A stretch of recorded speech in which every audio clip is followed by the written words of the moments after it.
Qu'est-ce que vous pensez de notre projet? Je trouve qu'il fait beau, qu'il y a des petits oiseaux. J'aimerais bien me faire une petite promenade à cheval. Et de fond, je ne sais pas où aller parce que je cherche partout une ferme écologique, une garrigue, un terrain où je pourrais trottiner, respirer l'air pur, etc. Manque de peau, j'en ai pas. Ça fait partie de notre projet. Bon. C'est de faire quelque chose dans le respect de l'environnement, le respect des hommes et le respect des animaux. Ça s'appelle la biodiversité. Retrouver pour nous un équilibre dans l'équilibre. Nous ne sommes qu'un maillon de cet équilibre. L'homme n'est pas homme tout puissant. De respecter déjà les autres hommes, mais aussi son environnement, on va dans le mur. Écoutez, ça fait un... Quand on est en votre compagnie, on ne voit pas le temps passer. C'est vrai. Non, mais ça fait exactement plus d'1 heure. Je vous ai bien écouté. J'étais quand même un peu coincée au départ, parce que je me suis dit, mais qu'est-ce que je vais leur offrir? Et en fait, vous arrivez, vous ne me demandez rien. Donc, surtout pas d'argent. Ça tombe bien. Les caisses sont vides. On est en crise, tout le monde le sait. Et donc, au fur et à mesure que je vous ai écouté, ce que j'ai ressenti, moi, c'est que vous aviez déjà un vrai projet. Un projet qui colle avec la réalité du moment. Et en plus, vous êtes un groupe donc, de RNistes. Et donc, avec cette volonté d'être considérés comme des êtres humains à part entière dans la société, une société qui est complètement part à la dérive. Et en fait, la rencontre que j'ai là avec vous, oui, tout à l'heure vous me disiez j'aime vos coups de gueule, oui, c'est un vrai coup de gueule parce que je trouve que ce que vous envisagez de faire, avec l'injustice qui règne, avec la multiplicité de tous ces gens qui souffrent, de tous ces jeunes qui sont à la recherche d'une identité, de repères, etc., je trouve que votre projet est un très beau projet. Moi, je pense que vous avez un rêve, mais que vous n'êtes pas des rêveurs.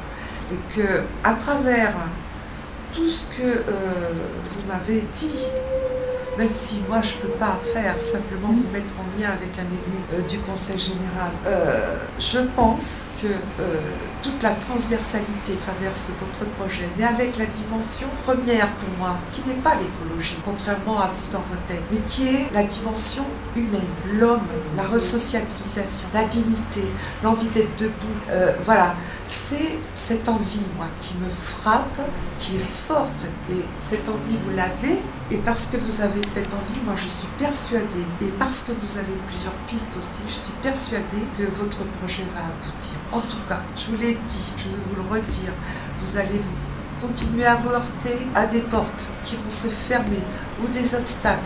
Mais la force que je vois dans le fait que vous vous soyez regroupés plutôt que de rester isolés chacun les uns, ce rassemblement-là fait que les obstacles, je crois que vous allez réussir à les surmonter. Et puis peut-être qu'il n'y en aura pas, parce que peut-être l'élu du coin, la communauté de communes dans laquelle vous envisagez d'établir votre projet, elle y a peut-être intérêt du point de vue touristique, du point de vue lien social dans son environnement. Voilà, il y a plein de, comment dirais-je, il y a plein d'avantages par rapport à ce que vous proposez. Donc, moi, je vous souhaite de tout mon cœur, vraiment, de trouver les gens qui vont pouvoir vous aider, et à commencer par les politiques qui sont propriétaires. Alors, 2 questions.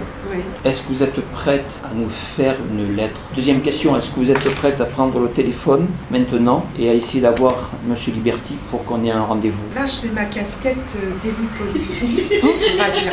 Tout va bien. D'élu politique, de politique et de femmes authentiques. Vous écrire que vous avez un beau projet, voilà, ça m'engage à rien, ça m'engage pas plus que ce que je vous dis. Oui. Donc c'est facile. Ouais. Donc oui, moi si vous me dites qu'est-ce que vous pensez du projet, moi je vais vous dire, écoutez, par rapport à notre entretien de ce jour, voilà, ce que je vous ai dit à l'écran, je suis prête à le réécrire sur un papier. De la même façon, tout à l'heure, quand vous parliez de tous vos réseaux, de tous ces gens qui veulent s'engager derrière vous, je vous ai dit, si vous constituez un dossier, ce serait bien qu'il y ait de l'écrit, parce que c'est ça de l'engagement. Voilà. Mais ça peut être qu'un écrit qui est un écrit d'encouragement. Oui. Travailler à affiner, à poursuivre, à vous battre et à ne jamais baisser les bras pour voir aboutir votre projet, tellement il porte en lui de belles choses, sur le plan humain, sur le plan environnemental, sur le plan touristique, développement, écotourisme, etc. Tout ce que vous voulez. Donc ça, c'est, je veux dire, ça va rien me coûter parce que c'est, comment dirais-je, c'est ce que je pense, c'est une caution politique dans un engagement personnel. Oui. Je n'engage ni mes camarades qui font partie de ma famille politique, je n'engage ni le conseil régional, encore moins les autres institutions dont je ne suis même. Alors après, au fur et à mesure que le dossier va avancer, si je suis toujours élue, si dans le cadre de vos projets et en fonction de ce qui avance dans les années qui viennent, il y a, comment dirais-je, un cadre de financement public auquel vous avez droit, mais comment voulez-vous, après tout ce que vous m'avez dit, tout ce que je vous renvoie, etc., que je vous dise aujourd'hui, allez vous faire foutre. Putain, mais celle-là, finalement, elle est comme moi.